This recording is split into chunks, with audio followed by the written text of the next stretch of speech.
इयत्ता 12वी विषय इतिहास प्रकरण 2 युरोपीय वसाहतवाद या प्रकरणाचा स्वाध्याय. प्रश्न 1 अ दिलेल्या पर्यायांपैकी योग्य पर्याय निवडून पूर्ण विधाने पुन्हा लिहा. 1 स्वातंत्र्याचा जाहीरनामा डॅश याने तयार केला. पर्याय आहेत George Washington, Thomas Jefferson, Lord Amherst, Lord Cornwallis. तर याचं उत्तर आहे ब थॉमस जेफरसन. स्वातंत्र्याचा जाहीरनामा थॉमस जेफरसन यांनी तयार केला. 2 दुसरे ब्रह्मयुद्ध डॅशच्या काळात लढले गेले. पर्याय Lord Amherst, Lord Dufferin, Lord Dalhousie, Ashley Adam. तर याचं उत्तर आहे क लॉर्ड डलहौसी.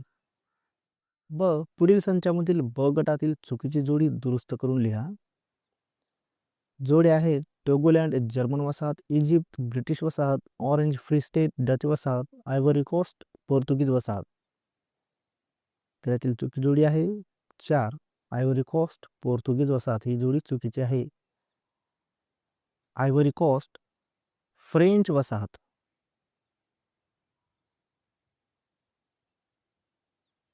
प्रश्न 2 अ ऐतिहासिक ठिकाण, व्यक्ती, घटना या संबंधीची नावे लिहा. 1 अमेरिकेच्या दक्षिण किनाऱ्यावरील फ्लोरिडा ते कॅलिफोर्नियाचा प्रदेश या सत्तेच्या ताब्यात होता. स्पॅनिश सत्ता. 2 या राणीच्या काळात इंग्लंडच्या सागरी मोहिमांना प्रोत्साहन मिळाले. राणी एलिझाबेथ पहिली. ब दिलेल्या कारणापैकी योग्य कारण निवडून विधान पूर्ण करा.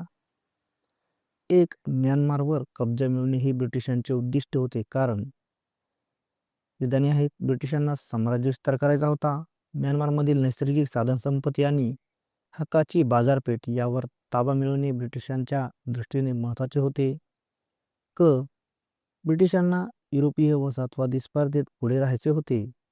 ड म्यानमारचा राजा थिबा याला त्यांना धडा शिकवायचा होता. तर उत्तर आहे ब म्यानमारमधील नैसर्गिक साधनसंपत्ती आणि हक्काची बाजारपेठ यावर ताबा मिळवणे ब्रिटिशांच्या दृष्टीने महत्त्वाचे होते. तर याचं पूर्ण विधान होईल म्यानमारवर कब्जा मिळवणे हे ब्रिटिशांचे उद्दिष्ट होते कारण म्यानमारमधील नैसर्गिक साधनसंपत्ती आणि हक्काची बाजारपेठ यावर ताबा मिळवणे ब्रिटिशांच्या दृष्टीने महत्त्वाचे होते. प्रश्न 3 संकल्पना चित्र पूर्ण करा. वसाहतवाद फोफावण्याची कारणे. तर याचं उत्तर असेल औद्योगिक क्रांती, कच्चा माल, बाजारपेठ, भांडवल गुंतवणूक. प्रश्न 4 टिपा लिहा. 1 वसाहतवादाचे स्वरूप. उत्तर वसाहतवाद म्हणजे प्रगत देशांनी आपल्या सामर्थ्याच्या जोरावर इतर दुर्बल देशावर ताबा मिळवून तेथे आपले राज्य स्थापन करणे हा साम्राज्यवादाचा एक प्रकार आहे. इंग्लंड, फ्रान्स, स्पेन, पोर्तुगाल यासारख्या युरोपीय देशांनी आशिया, आफ्रिका, अमेरिका या खंडांमध्ये वसाहती स्थापन केल्या. वसाहतवादाचे मुख्य स्वरूप आर्थिक शोषणावर आधारित होते. वसाहतीमधून कच्चा माल स्वस्तात घेऊन त्यापासून तयार केलेला माल पुन्हा त्या वसाहतीमध्ये विकला जात असे. त्यामुळे वसाहती देश आर्थिकदृष्ट्या दुर्बल होत गेले. याशिवाय वसाहतवादामुळे राजकीय वर्चस्व प्रस्थापित झाले. 2 अमेरिकन स्वातंत्र्य युद्ध. उत्तर अमेरिकेतील 13 ब्रिटिश वसाहतींनी इंग्लंडच्या अन्यायकारक धोरणाविरुद्ध लढा देऊन स्वातंत्र्य मिळवण्यासाठी केलेले युद्ध म्हणजे अमेरिकन स्वातंत्र्य युद्ध होय. इंग्लंडने वसाहतीवर विविध कर लादले जसे की स्टॅम्प ॲक्ट आणि चहावर कर. त्यामुळे लोकांत असंतोष वाढला. 1773 मधील बोस्टन टी पार्टी ही महत्त्वाची घटना होती ज्यात वसाहतीतील लोकांनी इंग्लंडचा निषेध म्हणून चहाच्या पेट्या समुद्रात फेकल्या. यानंतर 4 जुलै 1776 रोजी अमेरिकेचा स्वातंत्र्याचा जाहीरनामा प्रसिद्ध करण्यात आला. हा दस्तऐवज थॉमस जेफरसन यांनी तयार केला.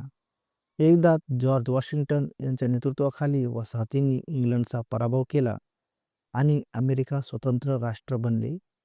एकदामुळे जगाला स्वातंत्र्य, लोकशाही आणि मानवाधिकारांचे महत्त्व समजले. प्रश्न 5 पुढील विधाने सहकारण स्पष्ट करा. 1 औद्योगिक क्रांतीमुळे वसाहतवादाला चालना मिळाली. उत्तर, औद्योगिक क्रांतीमुळे युरोपमध्ये उत्पादनात प्रचंड वाढ झाली.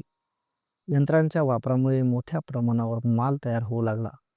हा माल विकण्यासाठी नव्या बाजारपेठांची गरज निर्माण झाली. तसेच उद्योगांसाठी स्वस्त कच्चा माल आवश्यक होता.